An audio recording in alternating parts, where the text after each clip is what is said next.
Now, given that we've discussed laziness, defiance, and manipulation as what PDAers might be perceived to do, and if you now understand that that's not what's going on, I really want us to think of strategies for how to deal with PDA. Just wanting to make sure that we understand that it's not about exclusively the outside person that might feel like the PDA is manipulative, lazy, or defiant, but also the PDA themselves might feel like they're being manipulative, defiant, or lazy. I really want us to think about strategies how to deal with PDA. I want to split this in two parts. I feel like the first part should be about if you are the one that has PDA, how to think about it and how to deal with it. And the second part is if you're living with someone that you suspect that is PDA. I'm Dr. Tom, psychiatrist, specialist in neurodiversity. I'm a neurodiversity advocate, and this channel has a clear, unapologetic stance in defense of neurodiverse people. No BS, no virtue signaling, just solid, honest content grounded in science, lived experience, and real-world relevance. If you're tired of cliches and want strong, actionable ideas that challenge stigma, clarify concepts, and empower neurodivergent individuals and allies alike, you are in the right place. Okay. So, which version do you want to start with first? The person with or the person with this. Okay. So the person with PDA, I guess, as we stated before, the basic framework is you understand that you're not a lazy person for being PDA. You're not a lazy person or defiant or whatever other misconception you might have heard, and deconstructing that kind of narrative that might still be part of your thinking about yourself is really, really useful. And starting there, we are gonna try to reframe and change the context of everything that's going on. So instead of I need to do this, we're gonna try to set it up as I could do this.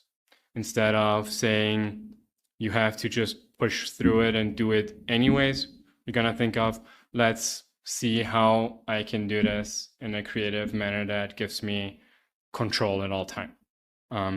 Understanding that you are subject to a panic response and that you're trying to deal with the panic response, and that you have to maintain control, or at least the illusion of control, at all time is crucial. Okay. So, as you know, and you've discussed this at length in the other part, but role play for PDAers is really important. It might be very explicit that PDAers like role play because you see them role play, but it's really important to understand that you might also be a PDA where you are not aware of the power of role play. Some people might understand that role play is, like a childish way of running away from what you have to do. But the truth is that we all role play all the time either way. So I once again want to talk about a few personal examples here, but back in med school in Austria, what people do in med school is there is 6 years of med school in Austria. Every year is just one giant exam, and there are basically no other exams other than the one giant exam at the end of the year. If you do not pass that exam, you fail the year. You have to repeat a year, and depending on the political party in power, you might even have to leave medicine. Okay. Yeah, you might get kicked out. So there's really big pressure on that event. So we usually do study for about 3 months exclusively. If there is class, we skip class. And if there's no class, we're obviously always going to try to find the context, community, social context, but also a physical space where we can pretend to be people that study really hard and study adequately. So already means that we are actively role-playing, even though we might not say it out loud or show everybody, obviously, that we're role-playing. But, starting from, I don't know, the watch you're wearing, the shirt you're using, if you're going there by bike, by public transportation, the computer you're using, if you're writing by hand, if you're typing on your computer, you're always assuming like this kind of position of someone that's specifically designed to be there at this moment. So what I used to like a lot is to write by hand to increase retention. And I just wrote, and I just kept, my notes on my desk to show everyone that they were stacking up. I was really, even though I might not have retained anything, I was at least role playing to be a really good student. And I had this gigantic piles of notes by my side just sitting there. And then the other part of the role play that I still vibe very much with it, but I know it's mostly toxic, was the fact that I used lots and lots of caffeine. So I usually had like a small box of caffeine tabs Okay. of 100 mg, and I used like maybe 10 to 20 a day. And then I also had, stacks of Monster, Red Bull Energy. Actually, in Austria, the popular one was it's from a supermarket, an off-brand. It's called Spar, but they had really good energy drinks. And then you had the pile of the energy drink cans. And then I had still a few coffee goblets, like just sitting there. So I was totally in at least pretend mode to be a really good student, even though I might have sit there for hours and hours just staring off in space, not doing anything, or doom scrolling. Or I remember specifically playing Quake 3 on my computer at times. So, but I was still role playing to be a good student. And by role playing, I guess a bit of that actually ended up happening. So we have to embrace role playing for PDA, but also embrace role playing as part of normal life, and maybe make sure we understand we are role playing at all times. So I'm talking about procrastination for learning right now. If you're procrastinating at learning, you might enjoy just get in the sense and the vibe and the avatar of being a good student, and that will already help you. You can always also just reframe it as being on a quest for getting really good grades, or being on a quest for studying that entire chapter within a time frame or today, but whatever, in whatever time frame that makes sense. You can even, if you're comfortable, try to share your goals with others and kind of compete as well. But you have to have a really good, again, strong communication basis with that person. Make sure it doesn't hinder you more than it helps. Sure. Make sure there's no added pressure. It's just for fun. Exactly. So the role playing gives the PDA and everyone a kind of idea of what's expected of you, and gives you a bit of control, as we talked about with the sexual stuff as well. If you are in control and you know what is expected, you maintain control either way. If something goes wrong and if something ends up happening that's without the expected scope, you can always just back off and try again. I have a really, I think a good personal example for this, that I never realized what I was doing until we're talking about it now. So in college, I went to college 2 different times for animation, for film, but I studied art history and all these things. But when I was in animation and visual effects, we had a lot of group projects because the projects were big. We had to make small movies. And so to maintain control, I'm not what I would say as a social person. I'm a homebody, not one to go out much. So working in groups by itself is a little stressful because I have to depend on other people and I have to be social. So what I did, though, and what I'm realizing, is that I played the role of a leader many, many times. In fact, it became quite common that when I had group projects and just team assignments, I would take the reins. And it's not because I necessarily did a better job than anyone else. I put myself in that role because I was able to keep control of the team, of the situation, and what I was doing. I participated better in the group if I was the leader because I kept control, like we've been saying with PDA. And I did that. I took on that role because it really helped me manage myself, not just the team. I was able to manage my own expectation, my own pressure, and keep control for the situation and manage my PDA by role playing a team leader. Yeah, being a leader, and that might be counterintuitive, but being a leader is probably one of the best ways of getting structure and clear expectations of what your role is supposed to be. Much easier than just being an undefined person within that group that doesn't have a specific set of expectations or qualities. Right. You set the expectations, you set the roles, and you set it not just for yourself, but you set it for the other people so that they don't influence you as well. If you give tasks to other people and those tasks are very clear, then they're not going to put pressure on you for other things. They're going to focus on their tasks. So yeah, I feel like many times I've pushed myself to take on leader positions to maintain the control, even though I might not agree that I'm the best leader. I had to role play as the good leader so that I could do that. The idea of having expectations and structure set up for dealing with PDA is very obvious, I guess, right now if you're listening to our podcast so far. But there is other ways of doing that other than just being the leader. Kind of counterintuitive to be the leader, but it does obviously make sense.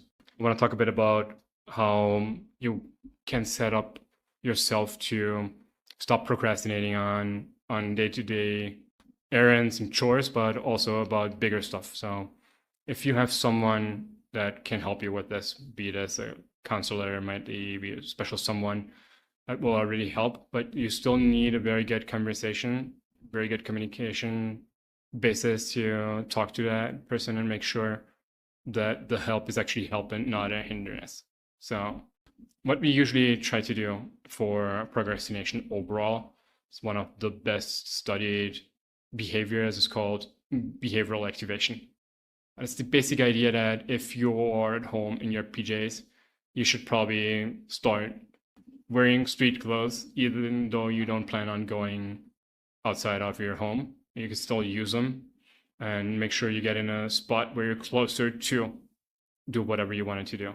Neuroscience usually suggests that if you wanted to start a new habit, you should do the initial 2 minutes of that habit, and that will already get you closer to doing the actual habit. So in terms of like going to the gym, you should just put on your shoes. That would be the idea. That's behavioral activation. If it sticks, you can use that. And since you've crossed the entry barrier, you can go ahead and already do the habit or the task at hand that you were planning on doing. In terms of PDA, if behavioral activation is something that makes it a bit harder for you, you have to kind of reimagine how to do that behavioral activation. So sometimes giving a bit of choice, as in, hey, I wanna see if I wanna do this now or if I wanna do this later. That's already pretty helpful. So going back to how to think about dealing with procrastination if you are a PDAer. So having someone to help you, a counselor or a special someone, is already a really good start, but you have to make sure that person understands where you're coming from and what your specific needs are. You have to self-advocate as much as you can to make sure that person will accommodate for you. You have to reframe whatever you're doing, whatever you're trying to do, from having to do it to giving at least some kind of choice, some kind of control. So let's say, hey, do I want to get out of bed right now? Or do I want to get out of bed in 5 minutes? It's a good start. If you need more options, you can always do more options. You can find the specific strategy how you want to get out of bed. You can choose to just open the blinds and throw cold water in your face, or start your day off while listening to Iron Maiden. And that's already still a bit more of control. If you don't have to do it on someone else's clock, with someone else's structure, that's already pretty helpful. Reframing it as quests, reframing it as role play as much as you can is really helpful, and make sure nobody will judge you for that. But if at all you need that, you can give that person examples of when that person was role playing. Thinking about specific time frames, as in the Pomodoro method, which you might be aware of. So like doing tasks alternatively, like an easy task followed by a harder task, or vice versa. But making sure you understand that you have the right to change that, maintaining control at all time. But you could say, okay, I'm gonna listen to my Madonna song right now for 5 minutes, and then I'm going to brush my teeth. Is really good start. That's already a Pomodoro method. So you kind of conditioning yourself to do two tasks that are independent, but you're doing them consequently cohesively in a really good manner. If you need more specific strategies, having some kind of visual representation of a to-do list that includes not just the to-do list, but like work in progress or possibilities, thinking about, do I want to do this, and the work in progress, and then the done part. But you get to shuffle things back if you feel like, okay, this is work in progress, but I really don't want to do it anymore. I want to shuffle it back to, I'm going to think about doing it, is already a really good visual representation of what you can do. And that goes back to control still. 100%. Yeah. If you have someone in your life that can help you, like the body doubling stuff is really interesting. Body doubling, again, might be something specific for a PDA or for the person you're using for the body doubling that might not work because of the body you're using, because of the person you're using for body doubling. But the idea is that you just be with that person in that same place, and you can work on the same thing or different projects or different chores entirely at the same time. So you can ask me just to be around you while you write to your assistant that you need to have a reminder on doing a specific errand, whatever. That's already body doubling. We like to do that a lot in therapy, actually, that if there's something really important coming up and you've been kind of holding off on doing that, it's in your to-do list, you know you have to do it, and you discuss it with your therapist might ask you to just do it now. I'll wait. Ideally, reframing that as, do you want to do it now? If you want me to, I can just wait. Just to make sure we're not imposing on the other person. But sure. There's two things to mention too. There's explicit boundaries that you can talk. If you're picking someone to be your body double and someone to be along with you on the journey, you tell them your boundaries. Don't ask me how work is going. Don't talk about the rest of the day. We could, do you want a coffee? Things like that, fine. But don't ask me about tasks.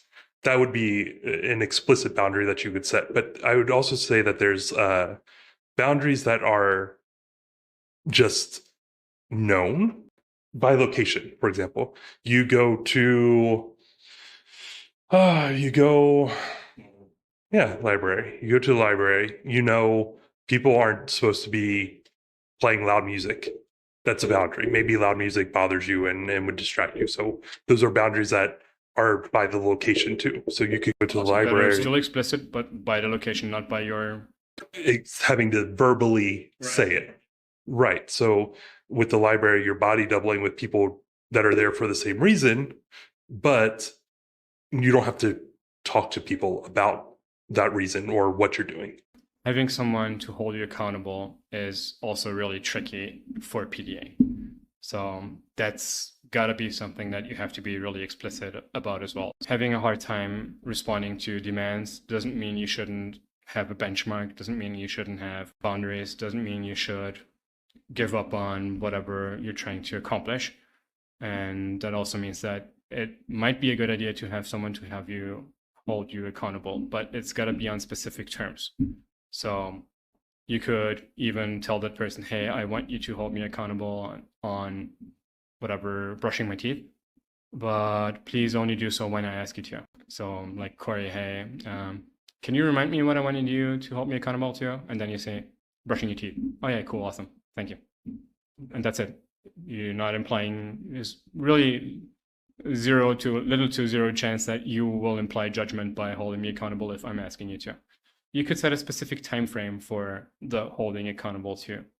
You could say, hey, only hold me accountable to if you see I'm not doing it, or only hold me accountable if you're seeing that I am doing it. So you might say, okay, is that holding you accountable? Yeah, it still is, but it's just on specific terms.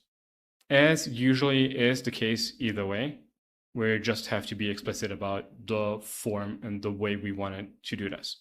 And I like that method of hold me accountable after a certain time passes.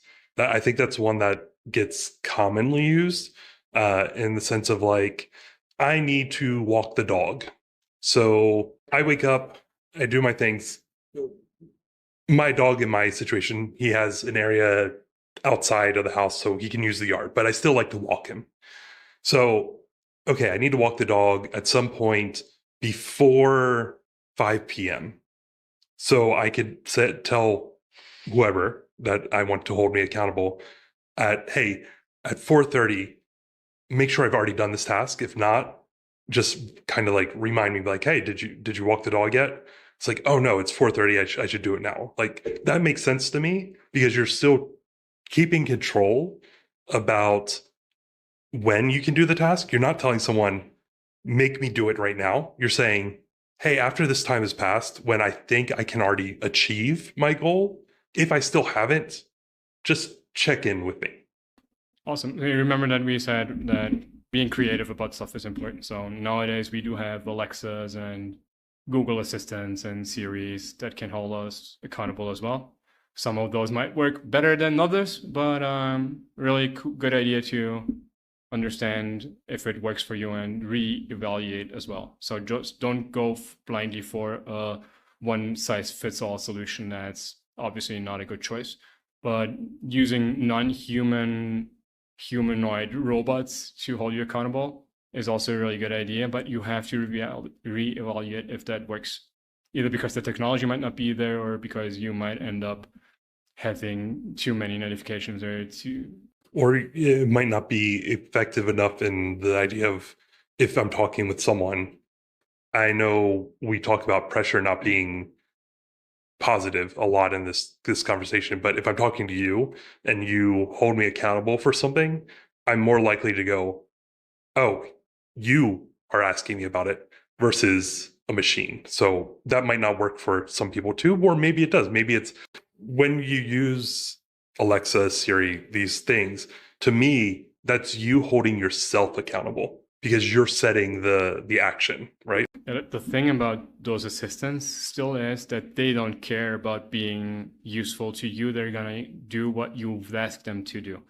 So that makes it a bit harder. If you set like 20 topics of accountability and ownership there, they will be really harsh and hard on you. They won't care. That may be a good way for some people. Some people might be able to hold themselves accountable, but just need the reminder, whereas some people might need a third party.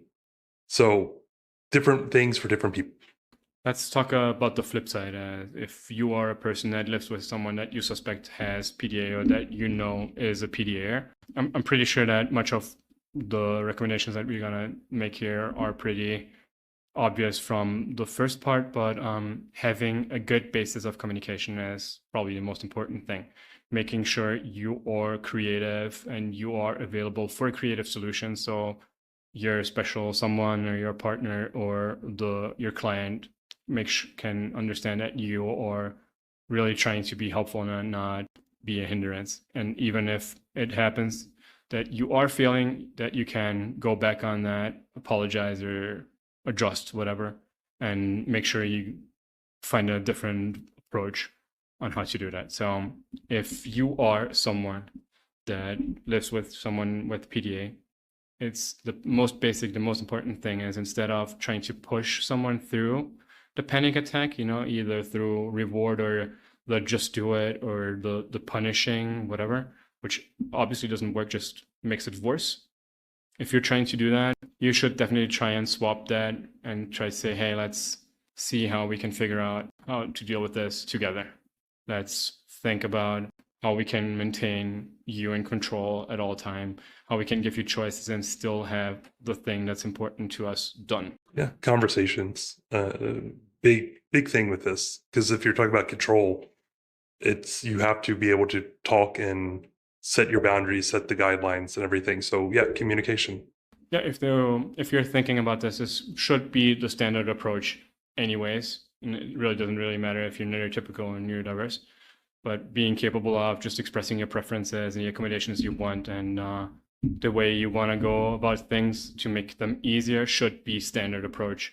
There's no reason for you to just to go to a one size fits all default push through it approach that's not helpful to anyone. Why make it hard if you can make it easy? Sure. Yeah, because again, we're talking about people that are living with someone with PDA. What works for that person in their own world is not going to work for their partner always. So push through mentality, especially, works for some people. Absolutely does not work for other people, and it's a very divisive kind of method, because some people will be like, yeah, I just have to do it and get it done, and then other people will be like, no, if you put that pressure on me, I'm going to completely shut down and not be able to do it. Understanding that everyone has different needs when it comes to requests. Some people have different motivations, different ways to get the energy to do it, different strategies. Again, just because it works for you doesn't mean it has to work for the other person. So tying back in again with pop science, pop psychology, and the just do it and walk it off and pull yourself up with the bootstrap, all this might have worked for a few people within specific subtypes of society, but might also not work for others. And we only see the survivors. And the survivors, you know, the tech billionaires and the renegades, the really cool kids that dropped out of college and did it and made it possible. It's really easy to just try to copy them, but you don't see the many that didn't make it. And those are the ones that aren't there. So you don't have, you know, you don't get the premonition that, okay, this might be the wrong way of doing it for me. Being respectful to your needs and understanding how you function and how your special someone or your partner or the person you're living with PDA functions is relevant either way. And it's going to make the relationship and living together and things much smoother, because it's not a problem that I feel like a lot of people that live with someone with PDA, their response is irritation, anger, and very quickly they call out the person. That's not going to solve the problem. That's going to, at the minimum, the problem is going to persist, but it could even worsen the problem. So it's a very high chance that it will make it worse. Right. So understanding and solving that and figuring out the boundaries and methods early, you're going to have a much better life together. And again, it doesn't mean that you don't have to make requests. You just have to make sure you understand that you're communicating them in the most helpful manner. So there is a pretty famous study about how to give advice. You know, like there's some pop psychology that's pretty much in line with that. But, you know, like how constructive criticism will not be constructive criticism if it hurts you. Like if you do the ad hominem argument, you're already losing your audience and you're not getting your point across just because you're insulting the person anyways. So for it to be constructive criticism, it has to be kind. So I'm pretty sure we've talked about the 3-way test before, but for the advice you're giving yourself or you're giving to someone else, be useful, be helpful, and have a high likelihood of succeeding. You have to ask yourself if it's kind, if it's true, and if it's useful. If it's none of the 3, there's really no reason. But if it's neither, if it's 2 and 1 is not true, it's still really likely that it's not gonna be helpful. So, the idea of, hey, I'm going to be a counselor, a therapist, or a friend that just slaps you across the face and tells you the bare truth because you need to hear it, really good chance that's not going to work. Really, you have a much higher chance, there's a good study on that, to help your buddy, your friend, by being kind and truthful, but being kind. So, And I feel like a lot of people don't realize that, because when they do those things, they may solve the problem that's in front of them, but they're not solving the problem long term, or they're not hitting the root of the problem. They're putting a band-aid on it at that moment. So a lot of people, they're like, oh, the band-aid worked, and they keep repeating it. But it's, if you have to keep repeating it, then the band-aid's not working. If the wound is still there, approaching it differently or in this way may help reach the root or the cause of the problem better than just suck it up. The slap across the face approach is really very self-centered if you think about it, because the person that wants you to hear the message is dealing with the fact that he kind of feels like he has to deliver the message, but he doesn't want to take the time or doesn't take the effort to bring it across adequately. He doesn't take the time to accommodate for you at all. He just wants to be the person, the friend that's helpful, but he really is not. He's just resolving his own issue, the moral question of, hey, I have to share this. Yeah, that makes sense. Yeah, a person trying to help you, if depending on the way that they're helping you, could be very selfish in a way. Because you don't think of it like that. You think, oh, someone's helping you, that they're doing it out of the kindness, but they're not. Maybe they're doing it because they feel pressure to help you. And therefore, the way they're helping you is not going to be the best, because they're doing it out of a demand or a requirement versus actual care. I want to say that they do it out of a selfish moral issue. They want to resolve their morals. They feel like, hey, I have to tell him somehow, but I won't take the time to do it well. And I'm gonna just create this idea that I'm the friend that's just direct and pragmatic.